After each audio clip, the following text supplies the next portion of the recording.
Assalamualaikum warahmatullahi wabarakatuh. Berjumpa kembali dengan kami Abdul Bari SPD MPD di channel YouTube LBB Rumah Matematika Jember. Pada kesempatan kali ini saya akan menyampaikan materi tentang sistem koordinat Kartesius.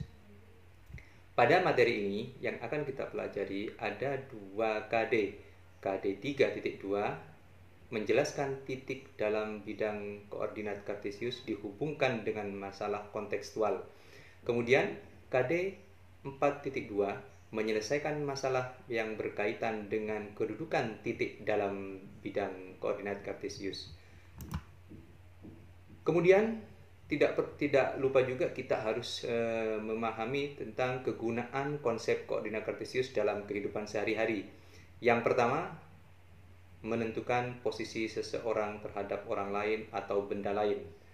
Kemudian, menentukan letak suatu bangunan terhadap bangunan lain, menentukan letak sebuah benda terhadap benda lain, dan lain sebagainya. Sistem koordinat Kartesius memiliki beberapa komponen sebagai berikut. Yang pertama, titik awal yang disebut dengan titik O. O ini kepanjangannya adalah origin dengan koordinat 0,0. Kemudian komponen yang kedua adalah sumbu X atau dikenal dengan sumbu horizontal atau sumbu yang mendatar. Kemudian yang ketiga ada sumbu Y, yaitu sumbu yang vertikal atau sumbu yang tegak. Kedua sumbu saling tegak lurus di dalam bidang XY yang dibagi menjadi 4 bagian yang disebut dengan kuadran. Menurut konversi, yang berlaku dapat diurutkan dengan cara berlawanan arah jarum jam mulai dari kanan atas dengan sebutan kuadran 1 dengan kedudukan koordinat X dan Y-nya bernilai positif. Sesuai dengan tabel di sebelah kanan, di sini dijelaskan bahwa untuk kuadran 1, nilai X-nya lebih besar dari 0. Untuk kuadran 1, nilai Y-nya lebih besar dari 0. Untuk kuadran 2, nilai X-nya kurang dari 0 atau negatif, dan nilai Y-nya lebih besar dari 0 atau bernilai positif. Pada kuadran ketiga, nilai X-nya kurang dari 0 atau negatif, dan nilai Y-nya kurang dari 0.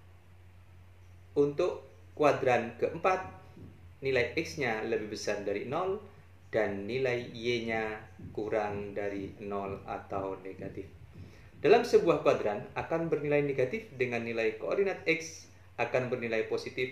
Perhatikan tabel di bawah ini. Maaf, pada tabel di sebelah kanan ini. Kemudian pada kuadran 1 seperti yang disampaikan di atas tadi, nilainya bernilai positif pada kuadran 1 nilai X-nya. Kemudian nilai Y-nya bernilai positif. Pada kuadran 2 nilai X-nya bernilai negatif atau kurang dari 0.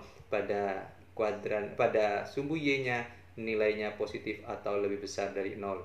Pada kuadran ketiga, nilai X-nya kurang dari 0 atau nilai negatif, dan pada nilai Y-nya bernilai negatif atau kurang dari 0.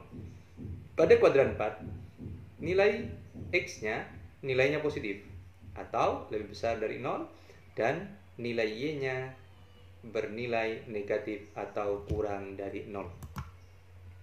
Selanjutnya, posisi titik koordinat Kartesius yang ditulis dalam bentuk pasangan pada bilangan X, Y adalah X disebut absis serta Y disebut ordinat.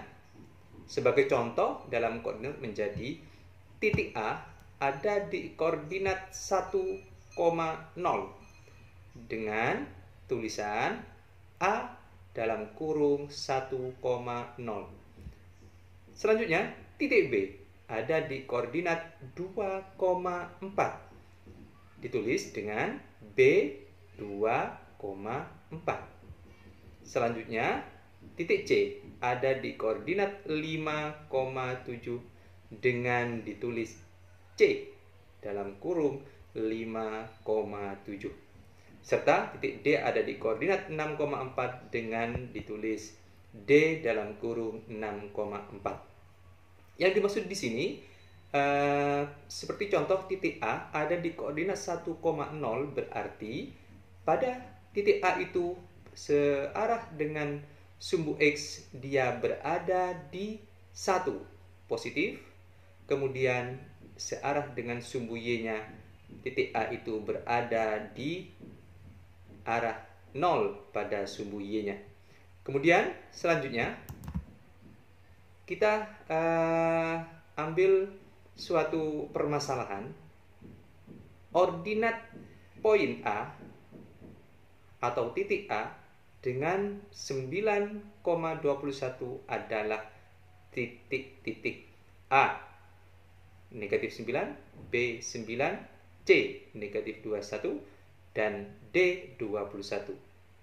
Secara umum menulis titik absis atau absis koma mentahbiskan dalam masalah di atas, titik A 9,21 adalah absiskanya sama dengan 9, ordinatnya sama dengan 21.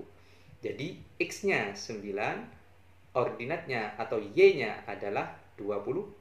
Jadi jawabannya adalah 21 atau D. Selanjutnya, pada permasalahan yang kedua, poin yang dikenal P 3,2 dan Q 15,13 yang akan relatif dari titik Q sehubungan dengan P disebut A 12,11, B 12,9, C 18,11, dan D 18,13. Jawabannya adalah kita dapat menemukan koordinat yang relatif dari titik Q ke titik P dengan mengurangi angka. Absisanya Q dikurangi absisanya P. Ordinatnya Q dikurangi ordinatnya P. Jadi koordinat Q relatif terhadap P. D 15 dikurangi 3 untuk absisnya, kemudian 13 dikurangi 2 untuk ordinatnya, sehingga titik yang ditanyakan adalah 12,11 dengan jawaban A. Selanjutnya, permasalahan yang ketiga, titik A diketahui 3,2, B 0,2, C negatif 5,2 sebagai titik yang dilintasi garis P yang sejajar dengan garis P dan garis Q. Nah, di sini jawabannya adalah D secara tegak lurus terhadap sumbu Y. Jadi garis P-nya nanti kita gambar pada koordinat kartesius, yang mana garis P itu melewati A 3,2, B 0,2, dan C negatif 5,2. Dari mana kita mengetahuinya? Dari ordinat